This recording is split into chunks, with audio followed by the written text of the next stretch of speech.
મોદી સાહેબના શાસનમાં આવ્યાને 24 વર્ષ પૂરા થયા.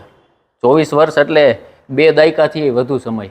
આમ જોવા જઈએ તો ગુજરાતી ભાષાની એક કહેવત છે કે ખાલી ખરું લીધે ન હાલે, છેલ્લે એનો હિસાબે થવો જોઈએ.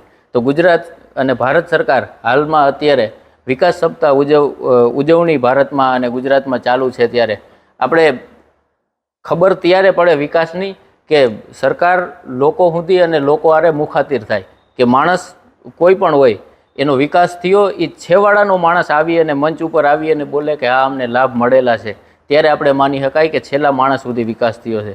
તો એ વિકાસની ગાથાને સામાન્ય માણસ કઈ રીતે જોવે છે, સરકાર કઈ રીતે જોવે છે અને સરકારના અભિનંગ એડમિનિસ્ટ્રેશન એને કઈ રીતે જોવે છે, એ જાણવા માટે આજ આપણી સાથે છે મોરબી જિલ્લાના જિલ્લા વિકાસ અધિકારી નવલદાન ગઢવી સાહેબ. તો આપણે સાહેબને જ પૂછીએ કે સાહેબ, તમે આ વિકાસ ગાથાને કઈ દ્રષ્ટિએ અને કઈ રીતે જુઓ છો? આપે બહુ સરસ વાત કરી કે સરકારે લોકો પાસે મુખાતિર થવું જોઈએ. 7મી ઓક્ટોબર 2001ના દિવસે આપણા ગુજરાતના પનોતા પુત્ર અને ભારતના પ્રવર્તમાન પ્રધાનમંત્રીશ્રીએ ગુજરાતના મુખ્યમંત્રી તરીકેનો ચાર્જ સંભાળ્યો હતો. એની યાદગીરીમાં એમણે જે વિકાસની ગાથા શરૂ કરી, એમણે જે વિકાસની યાત્રા શરૂ કરી, એમના કાર્યકાળની અંદર ગુજરાતે જે વિકાસના નવા શિખરો સર કર્યા, એ પ્રેરણા અકબંધ રહે એ માટે રાજ્ય સરકાર દર વર્ષે 7મી ઓક્ટોબરથી લઈને તે 15મી ઓક્ટોબર સુધી વિકાસ સપ્તાહનું આયોજન કરે છે. એ નિમિત્તે અત્યારે વિકાસ સપ્તાહ ચાલી રહ્યો છે.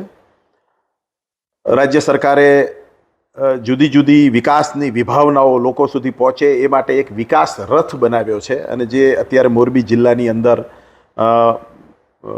એનો જે નિશ્ચિત કરેલો રૂટ છે એ રૂટની અંદર ફરી રહ્યો છે.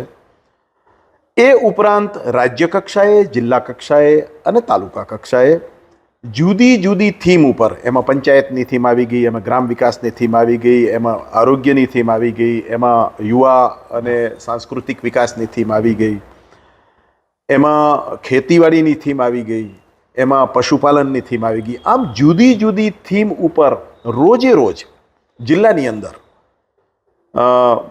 એક સરસ મજાનો કાર્યક્રમ થાય. એ કાર્યક્રમની અંદર જિલ્લાના આગેવાનો પણ ઉપસ્થિત હોય, લાભાર્થીઓ પણ ઉપસ્થિત હોય, જિલ્લાના અધિકારીઓ પણ ઉપસ્થિત હોય અને આપે કહ્યું એમ અત્યાર સુધી સરકારે લોકોના વિકાસ માટે શું કર્યું એનું સરવૈયું આપે અને હવે પછી લોકોની અપેક્ષાઓ મુજબ સરકાર વિકાસના કયા નવા સોપાનો સર કરવા જઈ રહી છે એ માટેની માહિતી આપે.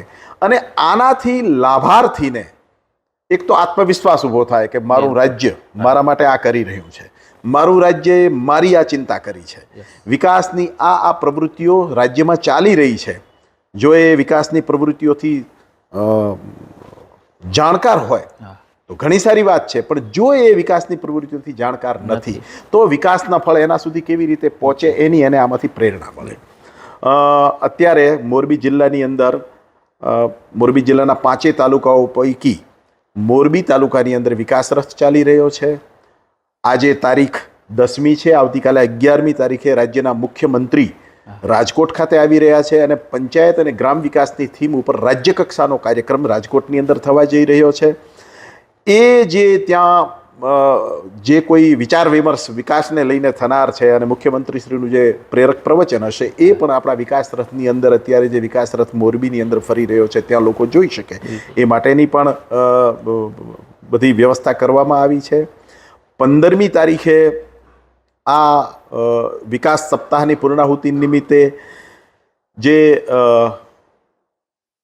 ખાતમુહૂર્તો અને લોકાર્પણો, જે કામોની મંજૂરીઓ મળી ગઈ છે એના ખાતમુહૂર્ત થાય અને જે કામો થઈ ગયા છે એ ખરેખર લોકોને સુપરત થાય, લોકોને એનું અર્પણ થાય એ માટેના કાર્યક્રમો છે.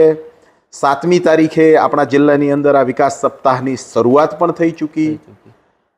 મતલબ આપે બહુ સરસ મજાની વાત કરી કે સરકાર મુખાતિર થાય લોકોની સામે. એ મુદ્દો મને પણ સ્પર્શી ગયો અને મને લાગે છે કે સાંભળનાર સૌને સ્પર્શી જશે કે સરકાર છે એ લોકોની છે, લોકો માટે છે, લોકો થકી છે અને સરકારે લોકો પાસે જવાનું છે અને સરકાર શું કરી રહી છે એનાથી લોકો વાકેફ થાય, લોકોની શું અપેક્ષાઓ છે એનાથી સરકાર વાકેફ થાય અને જે અત્યારે લોકોના વિકાસ માટેની પ્રવૃત્તિઓ થઈ રહી છે એનાથી લોકો જાણકાર થાય છે.